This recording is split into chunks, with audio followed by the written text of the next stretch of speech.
Last outdoor track season was an interesting one for Jakob Ingebrigtsen, one where he rewrote the record books and found amazing success. 326 for the 1500 meters, an astonishing world record in the 3K, gold in the Olympic 5K, wins at big Diamond League races.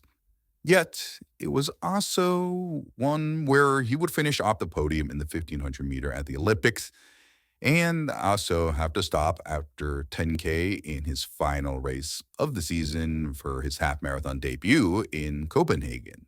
We got to see Ingebrigtsen back in action, though, with another dominant win at Euro Cross Country before indoor track season, and it does seem he is preparing well for the track season ahead. But I do think that this season marks another intriguing one for Ingebrigtsen, one where the results of the past season definitely show greatness, but also some potential questions about what's next.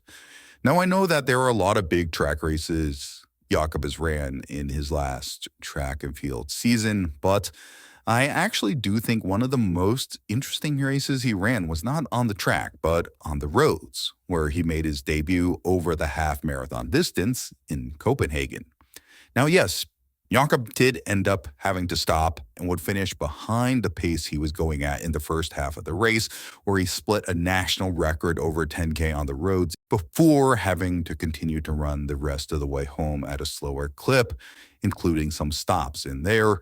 I think this race just showed you that it's really hard to be good at every distance at the same time. This is a wow.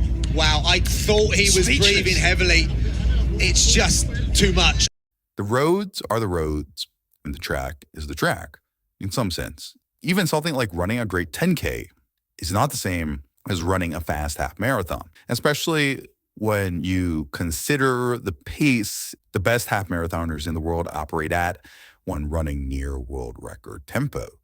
Jakob Ingebrigtsen would be able to run with them for nearly half the race, but going the full distance was simply too much for a runner that had been training a lot for the 1500 meter distance, one that's a lot shorter than the over 21,000 meter distance of the half marathon, especially without a ton of prior running experience for those long distance races on the roads against world-class competition.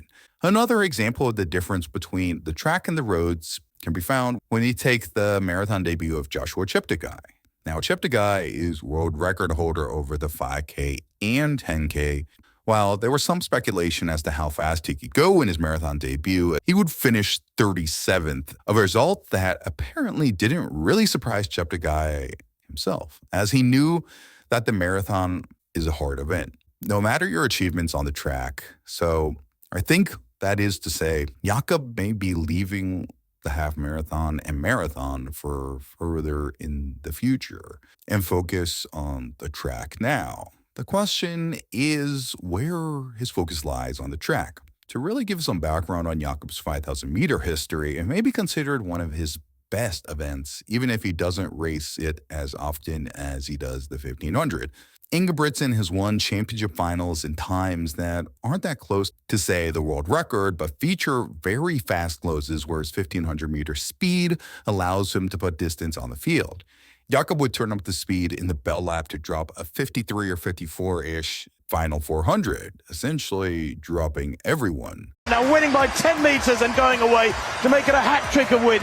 That last lap I got a 53.6 from Ingebrigtsen. Ingebrigtsen is arguably more dominant in these championship 5K races than he is in the event he runs more often and is also an Olympic champion in, the 1500 meters. We'll talk more about the 1500, but I do want to just point out that while Ingebrigtsen hasn't run a super fast time in the 5K in a while, he has shown he has world-class ability to run fast in the event, as this 5,000 meter race at 2021 Florence Diamond League was pretty epic to watch, despite being dropped by world record holder Joshua Cheptegei and others. And then a gap back to Ingebrigtsen. Ingebrigtsen would be able to rally and win in 12:48 European record An astonishing result, especially given how this race played out. This is brilliant from the Norwegian. An outstanding run. Never before, remember, under 13 minutes. This was one of the few fast 5Ks Ingebrigtsen has raced in his career, where the pacing was fast, so fast he wasn't even able to hang with it for some of the race,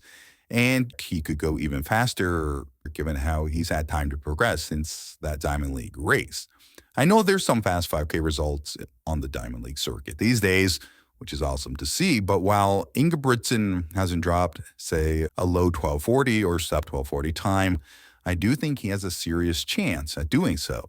Can he run the world record? 12:35.37. Well, I wouldn't be too surprised if it did happen. I mean, a 7:54 2-mile and a 7:17 3K shows he can certainly go after that mark. On the other hand, there's the 1,500 meters.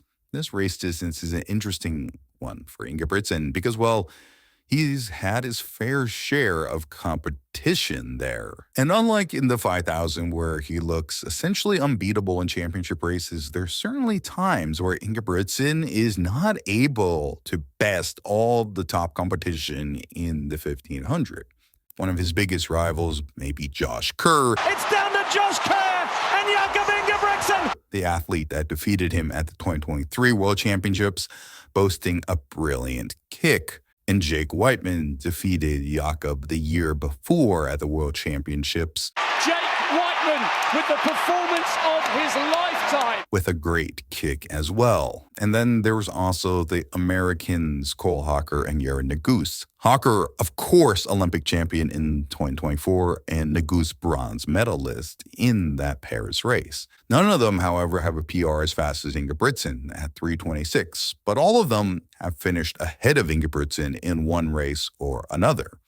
That's not to diminish what Jakob has done, of course, but it shows you how much competition there is in the men's 1,500 meters. And that's not even to mention the 2019 world champion and Tokyo silver medalist Timothy Chariot, as he finished just behind Ingebrigtsen in a Diamond League race this year. All these athletes are going to make winning the 1,500 meters at the world stage a hard task, but I do think it's a race Jakob sticks with this season. He does seem to want that world record 1,500 meter time of El Rouge at 3:26 flat, and he isn't too far off it at Monaco last year. So overall, there's a lot of intrigue in what Jakob Ingebrigtsen will do this season. Can he be beaten in the 5K at a championship race? What about the 1,500 with all the competition he's facing? Will he try something longer like the 10K? And how will that turn out? It'll be an interesting season to see what happens. If you enjoy coverage of the sport like this, be sure to hit that subscribe button. See ya in the next one.